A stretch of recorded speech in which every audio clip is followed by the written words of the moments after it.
What up, people? All right, so people are asking me my opinion about this matter. So we're going to watch this video clip and I'll come back and I'll talk to you about what I actually think about it.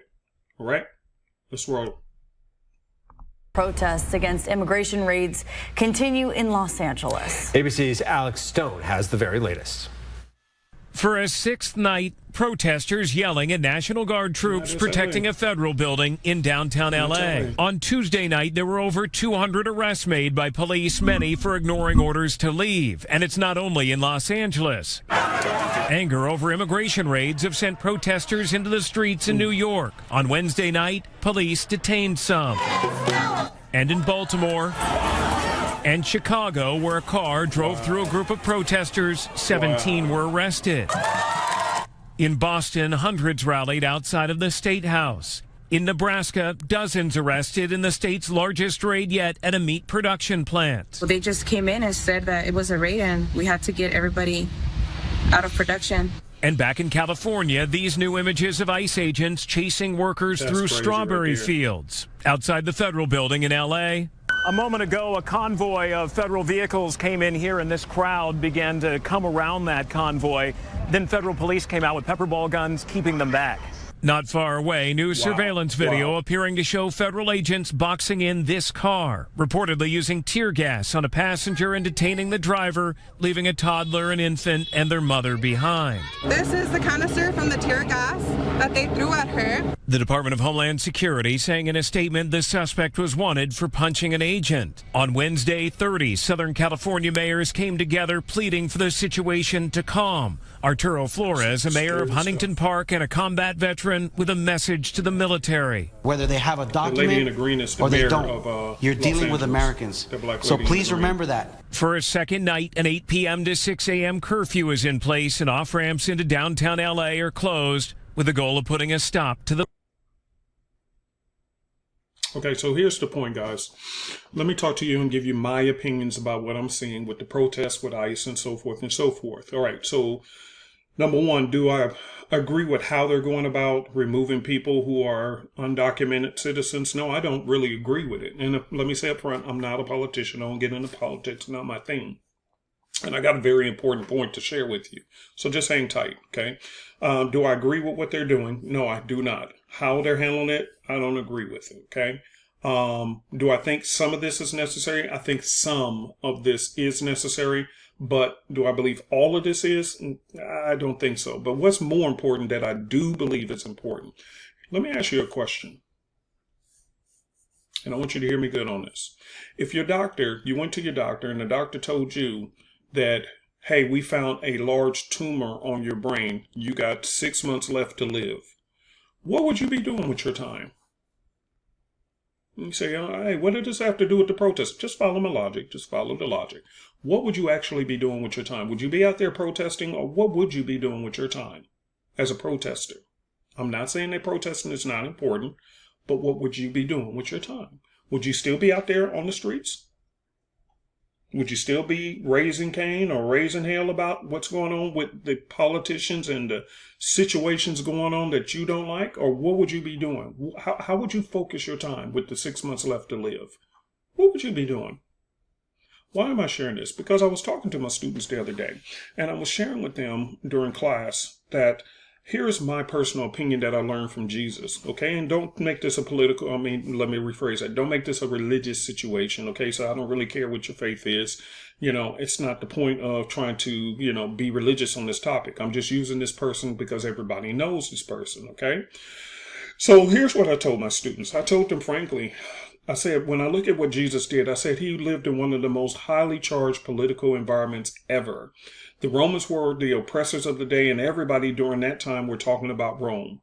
Or they were talking about Caesar, or they were talking about Herods, okay, or whatever Jewish religious oppressor leader they had that the Romans had put in charge over the people of, of Israel at that time. And Jesus came on the scene, and we're reading the Bible, and we're looking at him. And even when he was 12 years old, what was the first thing that we read documented out of his mouth? He said, I must be, watch this, I must be about my, watch, Father's business. And so I asked my students, I said, how many times that you read your Bible or even heard of Jesus, regardless of your religious faith, how many times did you hear about him protesting or holding sessions about the political environment of the day? And everybody thought about it. It took a minute before there was a response. And one of my students said, a couple of them said, no, he didn't. He never did. I said, oh, what can we learn from that? Was it important to the people during that time that the Roman oppressors were there? Yes, of course it was important. Was it important to Jesus? Of course it was important to him. What about the Caesars and the Herods? Yes, it was important, but he didn't spend no time on politics or discussing what they are doing. They are doing this, and hey guys, they doing that, and they doing this, and they doing that, and they. And yet Jesus lived in one of those times and never once focused on what they were doing. Why? And that's what I had to ask myself the question, why didn't you get involved? And in fact, remember he had fed the 5,000 with food, with fish and bread to keep them fed? Okay, everybody was following Jesus. He was the hottest celebrity of the day. Okay, but why was he the hottest celebrity? Well, we find a little discovery if we read the story a little bit further. Palm Sunday, which is Good Friday, which we celebrate to this, watch this, we celebrate to this very day. Good Friday. He rides in on a donkey and all the people are throwing palm branches at his feet. Hail, King of the Jews. Hail, King of the Jews. They were all saying he's the what? King of the Jews. Until they found out that he wasn't here to overthrow the Romans. That's not what his being about his father's business was all about. But they thought it was. And when they realized, oh, this dude ain't here to release us from the oppression of the Romans, of what they are doing, the Romans and the Caesars, they up to something. They doing stuff. They crucify. And when they realized that Jesus wasn't here for all that, what did they do to him too?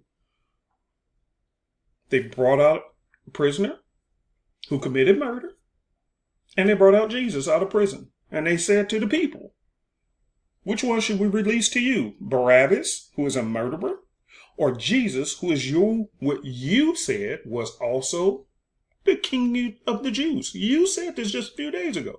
You said he was King of the Jews. Do you want us to release your king? Or do you want us to release this murderer? What did they say? Oh no, get rid of that Jesus dude. Man, get that dude up out of here, bro. He ain't nobody. Now he done healed people, fed them, and everything else, preached and helped, encouraged, and yet they said, no, get rid of him. Why? Because he didn't go along with their political views of the day. And they accepted a murderer over Jesus. Isn't that crazy? Same people he helped is the same people they said, oh man, I ain't think about him. Why is that important though? I told my students, think about what we discussed to this very day.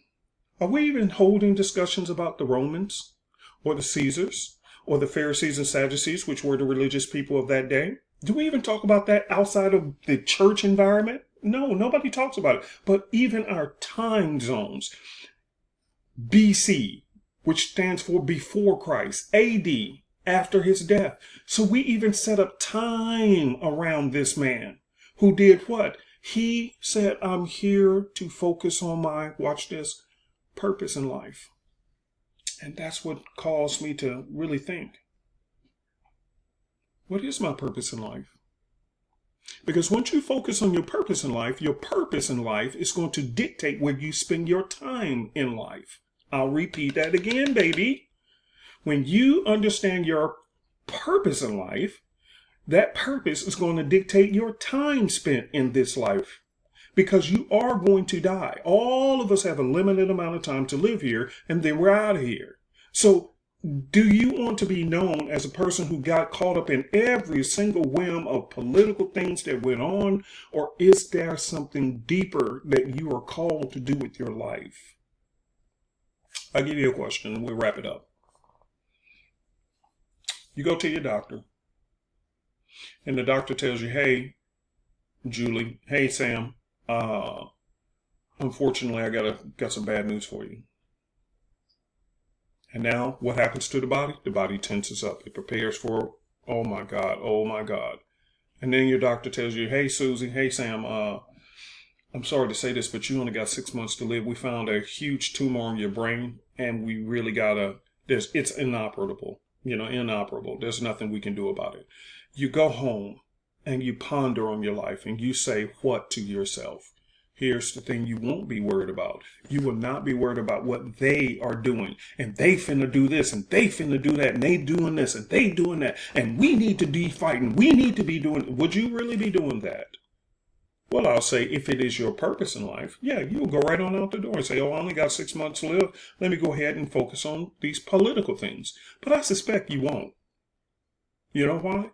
Because when turmoil hits you personally, it has a way of getting you focused on what really matters in life and what you need to be doing with the remaining days of your life. So then the question comes, what if you only had 6 months left? What would you really be doing?